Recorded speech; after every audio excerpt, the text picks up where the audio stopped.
दिल्ली में आज से 18 प्लस का टीकाकरण रोक दिया गया है। केंद्र सरकार ने वैक्सीन की जितनी डोज भेजी थी वो खत्म हो चुकी है। इसके कारण कई वैक्सीन सेंटरों को बंद कर दिया गया है। वहीं कल से युवाओं के वैक्सीनेशन के सभी सेंटर बंद हो जाएंगे। सीएम केजरीवाल ने कहा कि हमने केंद्र से और वैक्सीन की डोज की मांग रखी है। दुनिया के कई देश कोरोना वैक्सीन पासपोर्ट पर काम कर रहे हैं। इस बीच कई देशों ने टीका प्राप्त यात्रियों के लिए नीतियों की घोषणा कर दी है। भारत में बनी स्वदेशी कोरोना वैक्सीन कोवैक्सीन लगवाई है तो ये खबर आपके लिए ही है। ये वैक्सीन WHO की इमरजेंसी यूज लिस्टिंग में शामिल नहीं है, इसलिए इस वैक्सीन को लगवाने वाले लोगों की विदेश यात्रा पर रोक लग सकती है। WHO की लेटेस्ट गाइडलाइंस के अनुसार भारत बायोटेक ने इच्छा जाहिर की है, लेकिन WHO की तरफ से अधिक जानकारी की जरूरत बताई गई। उनके अनुसार प्री सबमिशन मीटिंग मई जून में प्लान की गई है, जिसके बाद फर्म की तरफ से डोजियर सबमिट किया जाएगा, जिसकी समीक्षा के बाद WHO की तरफ से वैक्सीन को शामिल करने का फैसला लिया जाएगा।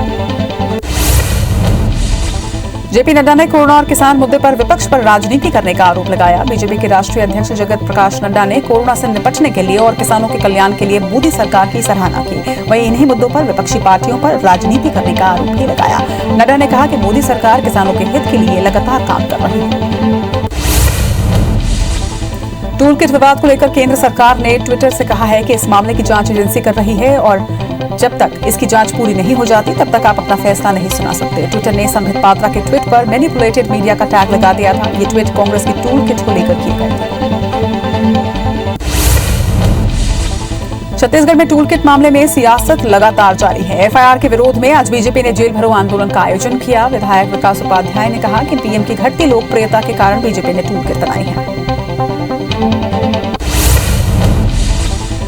सरकारी एयरलाइंस एयर इंडिया के यात्रियों का डेटा लीक होने का मामला सामने आया है। खबर है कि इसका डेटा सेंटर पर साइबर सिक्योरिटी का हमला हुआ था और इसी के तहत डेटा चोरी किया गया है। यह हमला फरवरी में इसी साल हुआ था। कंपनी ने बताया कि इस साइबर सिक्योरिटी हमले में यात्रियों की पर्सनल जानकारी चुराई गई है। इसमें करीब 45 लाख यात्रियों का डेटा चुराया गया।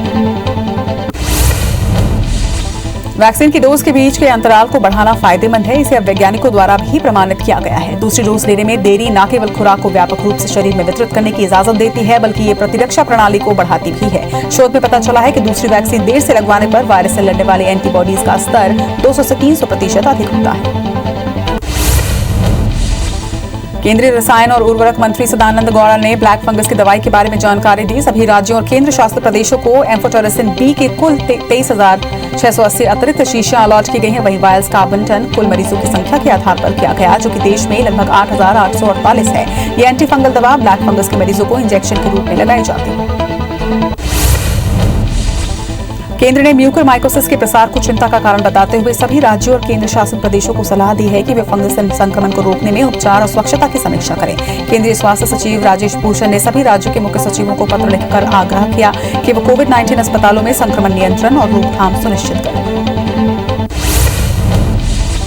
गुजरात के 4 बड़े शहरों के सरकारी अस्पतालों में कोविड-19 से उबरने के बाद ब्लैक फंगस से 1100 लोग संक्रमित मिले हैं। राज्य सरकार ने ब्लैक फंगस को महामारी घोषित करते हुए महामारी रोग अधिनियम के तहत बीमारी को अधिसूचित कर दिया है।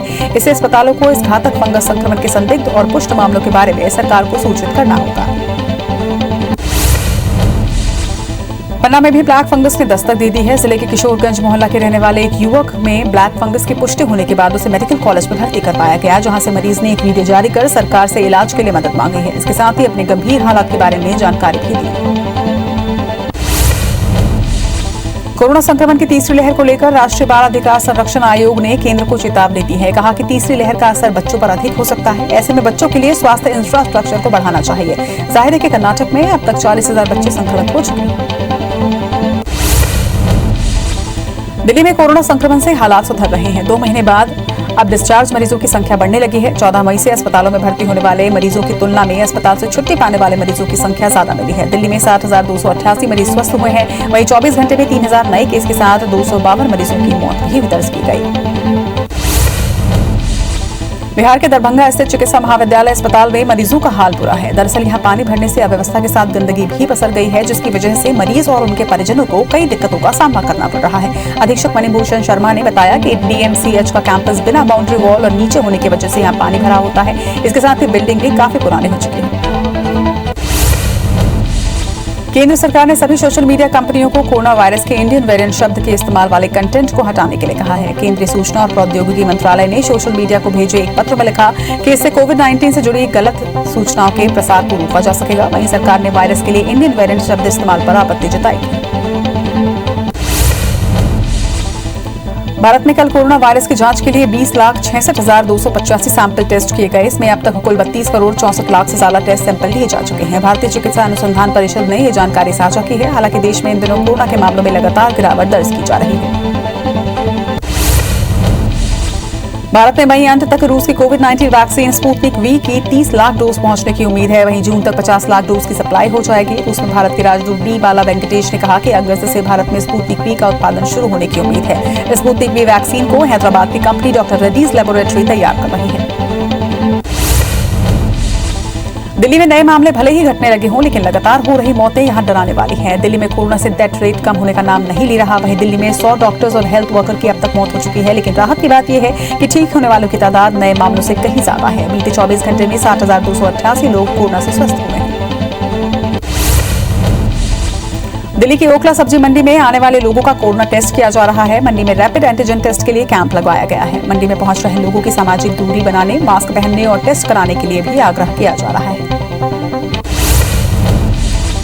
आईपीएल के बचे हुए मैच यूएई में कराने पर बीसीसीआई लगी हुई है। इस पर फैसला 29 मई को आ सकता है। बता दें कि आईपीएल 2021 के मौजूदा सीजन को 29 मैच बाद ही स्थगित करना पड़ा था। 31 मैच अभी भी होने हैं। वहीं T20 लीग के बचे मैच अगर नहीं होते तो बीसीसीआई को 2,500 करोड़ रुपए का नुकसान होगा।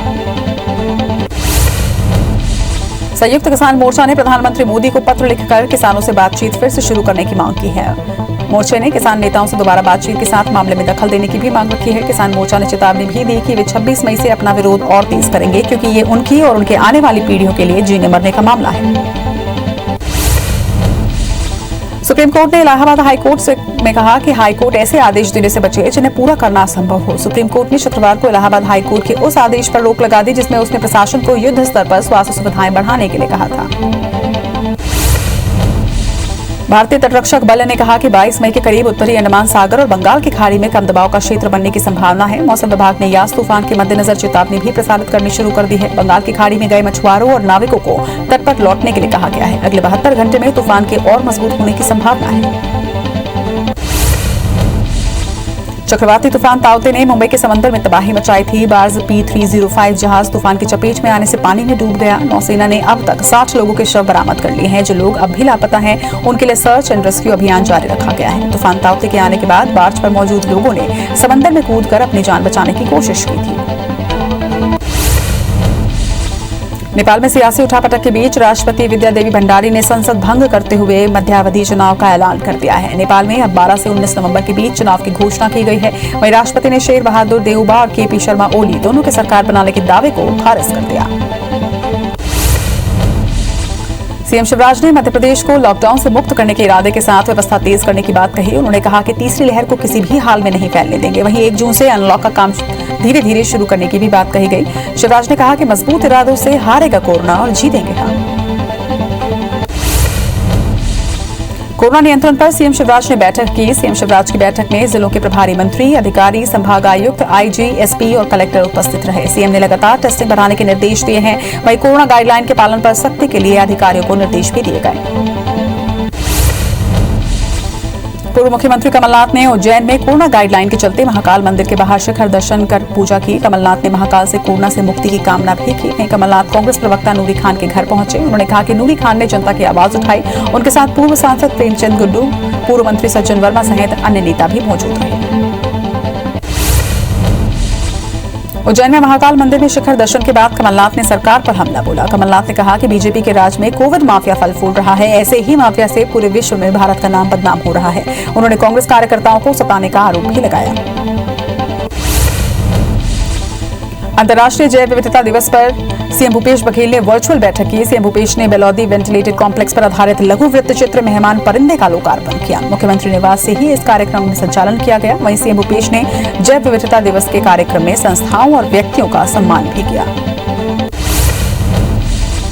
गौड़ा पेंड्रा मरवाही जिले में डेडिकेटेड कोविड अस्पताल और कोविड लैब का सीएम भूपेश ने लोकार्पण किया। मुख्यमंत्री निवास से ही इस अस्पताल और लैब का लोकार्पण हुआ। सीएम भूपेश बघेल ने वीडियो कॉन्फ्रेंसिंग के जरिए पेंड्रा निवासियों को सौगात दी। मुख्यमंत्री निवास से ही इस कार्यक्रम का संचालन किया गया।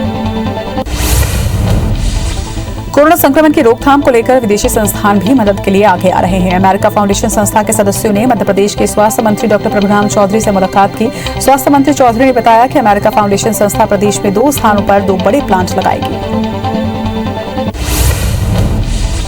मंत्री ने बताया कि संस्था ऑक्सीजन से संबंधित 100 मशीन भी उपलब्ध करवाएगी। संस्था ने 3 पोर्टेबल बेड कोविड अस्पताल खोलने का प्रस्ताव भी दिया है। 6000 वन टाइम यूज वेंटिलेटर और 3000 मॉनिटर भी प्रदेश सरकार को डोनेट करेगी। ये वेंटिलेटर बिना बिजली के चलेंगे। इनका उपयोग किन क्षेत्रों में होगा, इसके लिए योजना बनाई जा रही है। पूर्व मंत्री पीसी शर्मा एक बार फिर से जेपी अस्पताल में निरीक्षण के लिए पहुंचे, लेकिन निरीक्षण में एक भी अधिकारी या डॉक्टर नहीं पहुंचा। बताया जा रहा है कि डॉक्टर योगेंद्र श्रीवास्तव से बदतमीजी और इस्तीफा देने के मामले के बाद डॉक्टर ने पूर्व मंत्री के किसी भी दौरे में नहीं जाने का निर्णय लिया। आधे घंटे के इंतजार के बाद शर्मा ने बिना अधिकारियों के ही निरीक्षण किया। कोंडागांव के विधायक मोहन मरकाम ने जिला अस्पताल को 2 करोड़ 45 लाख के उपकरणों की सौगात दी। मरकाम ने विधायक निधि से 30 लाख की लागत से 2 वेंटिलेटर मशीन और 20 लाख के 10 ऑक्सीजन कंसंट्रेटर प्रदान किए हैं। शहरों में वैक्सीनेशन के लिए स्लॉट खाली नहीं मिलने से शहर के लोग अब ग्रामीण क्षेत्रों की ओर रुख करने लगे हैं। बता दें कि बालाघाट के सालेठेका के वैक्सीनेशन सेंटर में वैक्सीन लगवाने के लिए कारों की भीड़ देखने को मिली। लोग शहरों से यहां वैक्सीन लगवाने के लिए पहुंचे। कोविशील्ड वैक्सीन की 2 लाख डोज रायपुर पहुंच चुकी है। इस वैक्सीन का इस्तेमाल 18+ आयु वर्ग के वैक्सीनेशन के लिए किया जाएगा। आपको बता दें कि प्रदेश में 1 लाख से भी कम वैक्सीन की डोज बची थी। ऐसे में 2 लाख कोविशील्ड की खेप से टीकाकरण में तेजी आएगी। अंबिकापुर मेडिकल कॉलेज अस्पताल में वर्तमान कोरोना काल के साथ ही तीसरे वेव को लेकर तैयारियां जोरों पर हैं। इसकी निगरानी स्वास्थ्य मंत्री खुद कर रहे हैं। इसी कड़ी में आज 190 जंबो सिलेंडर अस्पताल पहुंचे, जिसका उपयोग नए बन रहे कोविड वार्ड के साथ ऑक्सीजन बेड में होगा। लॉकडाउन में कालाबाजारी करने के लिए बिना लाइसेंस के अवैध रूप से रखी गई बड़ी मात्रा में दवाइयों को कोतवाली पुलिस ने जब्त कर लिया है। इसके साथ ही आरोपी के खिलाफ मामला दर्ज कर आगे की जांच शुरू कर दी गई है। पुलिस के मुताबिक जब्त दवाइयों की कीमत लगभग 1,80,000 रुपए के आसपास है। डूंगरगढ़ की लॉकडाउन के दौरान नियम के खिलाफ दुकान का संचालन करने पर प्रशासन ने 2 दुकानों को सील कर दिया। इसके साथ ही कई दुकानों पर जुर्माने की कार्रवाई भी की गई है। वहीं कई दुकानदारों को चेतावनी दी गई। इस दौरान कई दुकानदार अपनी दुकान में बिना ताला लगाए ही वहां से भाग खड़े हुए। इंदौर में प्रशासन ने शादी समारोह जैसे कार्यक्रमों पर सख्त पाबंदी लगा दी है, लेकिन इसके बाद भी शादी समारोह जैसे आयोजन हो रहे हैं। इसी कड़ी में खजराना पुलिस ने गुरु नानक नगर में चल रही शादी कार्यक्रम में पहुंचकर जमकर कार्रवाई की। इसके साथ ही दूल्हे और उसके पिता को हिरासत में भी लिया। कोरोना संक्रमण से पूरा देश परेशान है, तो वहीं दूसरी तरफ भिंड में लोग समझने का नाम नहीं ले रहे। नया गांव थाना के पुरानी गड़िया में एक परिवार में शादी समारोह का आयोजन किया गया और वहां सोशल डिस्टेंसिंग की भी धज्जियां उड़ाई गई। सूचना मिलने पर मौके पर पहुंची पुलिस ने कोविड गाइडलाइन का पालन नहीं करने और संक्रमण फैलाने का मामला दर्ज कर लिया।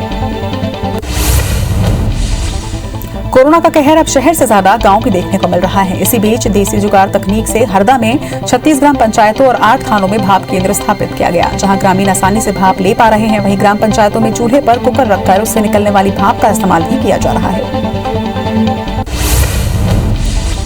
जांजगीर चांपा के अकलतरा में रहने वाली 93 वर्षीय परमेश्वरी देवी अग्रवाल ने कोरोना से जंग जीत ली है। बता दें कि बुजुर्ग 9 दिनों तक कोविड केयर सेंटर में थी, जहां डॉक्टरों ने इलाज के साथ ही वृद्ध का हौसला भी बढ़ाया, जिससे स्वस्थ होकर वृद्धा अपने घर वापस लौट गई।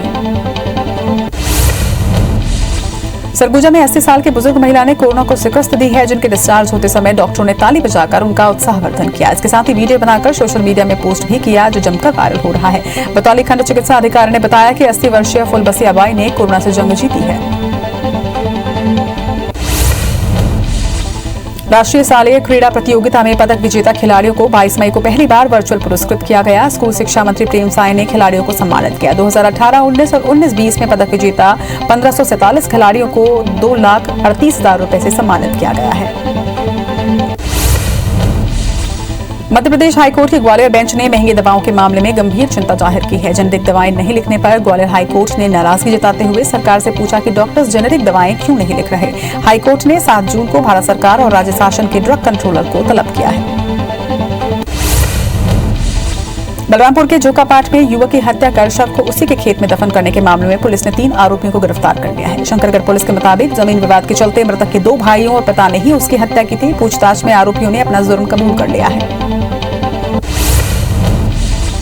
वैनगंगा नदी के आमा घाट में बेहर चौकी से नहाने गए 5 में से 2 नाबालिग की डूबने से मौत हो गई है। बेमौसम हुई बारिश से नदी का जल स्तर बढ़ा हुआ था। एक डूबते लड़के को बचाने के लिए 2 लोगों ने छलांग लगा दी। वहीं चीख पुकार सुनकर राहगीर ने पुलिस को सूचना दी। होमगार्ड और गोताखोरों की मदद से दोनों के शवों को बाहर निकालकर पोस्टमार्टम के लिए भेज दिया गया।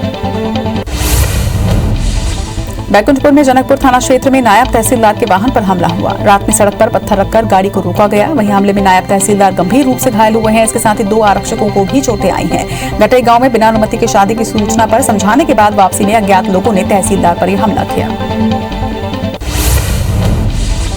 जांजगीर चांपा की बड़ौदा पुलिस को बड़ी सफलता हाथ लगी है। इलेक्ट्रॉनिक दुकान के संचालक और उसके भाई पर हमला करने वाले 3 आरोपियों को पुलिस ने गिरफ्तार कर लिया है। मामले के अन्य 7 आरोपी फरार बताए जा रहे हैं। वहीं पुलिस ने तलवार, धारदार हथियार और बाइक को भी जब्त किया।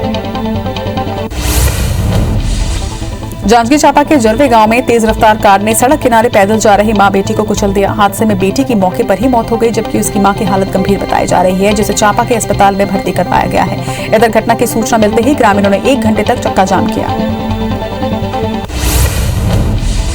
कबीरधाम जिले में बाल विवाह रोकने का लगातार प्रयास किया जा रहा है, लेकिन लोगों में अब भी जागरूकता की कमी है। मामला ग्राम कोयलारी कापा का है, जहां पर नाबालिग लड़की की शादी की जा रही थी। सूचना मिलने पर महिला बाल विकास विभाग और पुलिस की टीम मौके पर पहुंची और शादी पर रोक लगाई।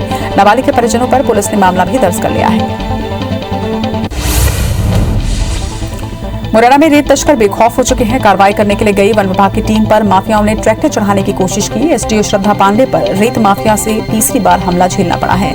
वहीं प्रशासन की कार्रवाई के दौरान तस्कर ट्रैक्टर ट्रॉली लेकर यहां से भाग खड़े हुए।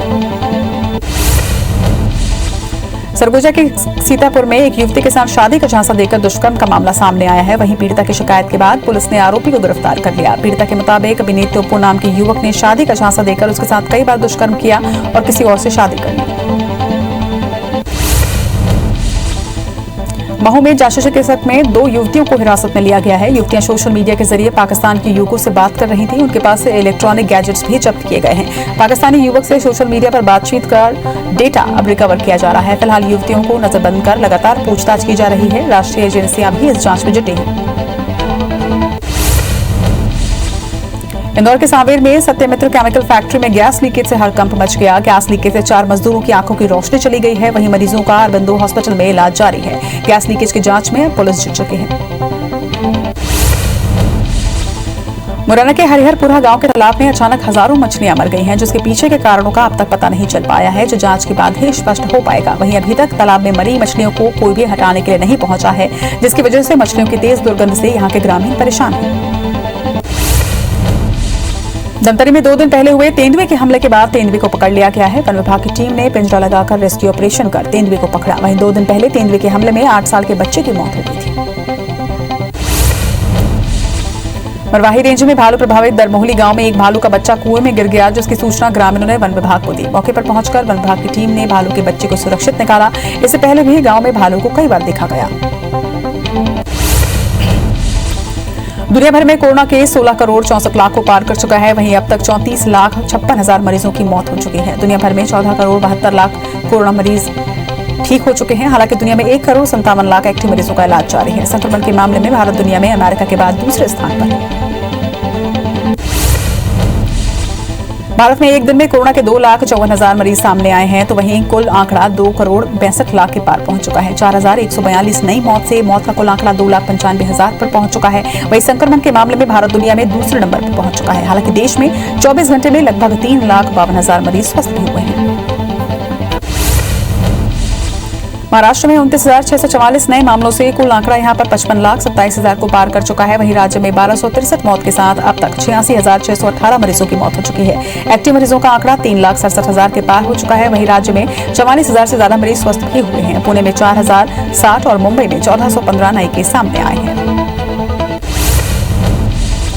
गुजरात में कोरोना संक्रमण रोकने के लिए 28 मई तक पाबंदियां बढ़ा दी गई हैं। 36 शहरों में नाइट कर्फ्यू को लागू रखने पर फैसला लिया गया। हालांकि दिन के समय में लागू प्रतिबंधों में ढील जारी रहेगी और सुबह 9 बजे से दोपहर 3 बजे तक दुकानें और शॉपिंग मॉल के साथ ही प्रतिष्ठान खोलने की अनुमति मिली है। इसके साथ ही प्रदेश में फंगल इन्फेक्शन का खतरा भी अब बढ़ता जा रहा है। राजस्थान में कोरोना संक्रमण की घटती संख्या के बीच गहलोत सरकार लॉकडाउन की अवधि 1 सप्ताह के लिए बढ़ा सकती है। फिलहाल प्रदेश में 24 मई तक के लिए लॉकडाउन लागू है। आज मंत्रिपरिषद की अहम बैठक में कोरोना संक्रमण की स्थिति पर मंथन होगा। मुख्यमंत्री अशोक गहलोत की अध्यक्षता में मंत्रिपरिषद लॉकडाउन बढ़ाने को मंजूरी दे सकती है। मध्य प्रदेश में 4,384 नए केस मिलने से आंकड़ा यहां पर 7,57,000 को पार कर चुका है। वहीं प्रदेश में 79 मरीजों की मौत के साथ मौत का कुल आंकड़ा 7,394 पर पहुंच गया है। मध्य प्रदेश में एक्टिव मरीजों की संख्या की बात करें तो ये 67,625 पर है। वहीं बीते 24 घंटे में 9,405 मरीज स्वस्थ हुए हैं। वहीं इंदौर में 937 और भोपाल में 609 नए मरीजों की पुष्टि की गई। छत्तीसगढ़ में कोरोना के 4,943 नए केस सामने आए हैं। वहीं प्रदेश में एक्टिव मरीजों का आंकड़ा 76,446 पर पहुंच चुका है। वहीं 96 मरीजों की मौत के साथ अब तक कुल 12,266 लोगों की मौत हो चुकी है। 9,867 मरीजों के डिस्चार्ज होने के साथ ठीक होने वालों का कुल आंकड़ा 8,52,000 पर पहुंच चुका है। रायपुर में 348 और दुर्ग में 127 नए केसों की पुष्टि की गई। जिले में लॉकडाउन के दौरान शराब तस्करी के कई मामले सामने आ रहे हैं। खबर जबलपुर नाका पर आवा चोपड़ा स्थित आइस एंड स्पाइस रेस्टोरेंट की है, जहां पर पुलिस ने छापेमारी कर अवैध अंग्रेजी शराब जब्त की है। मामले में रेस्टोरेंट के मालिक समेत कुल 3 लोगों को गिरफ्तार किया गया।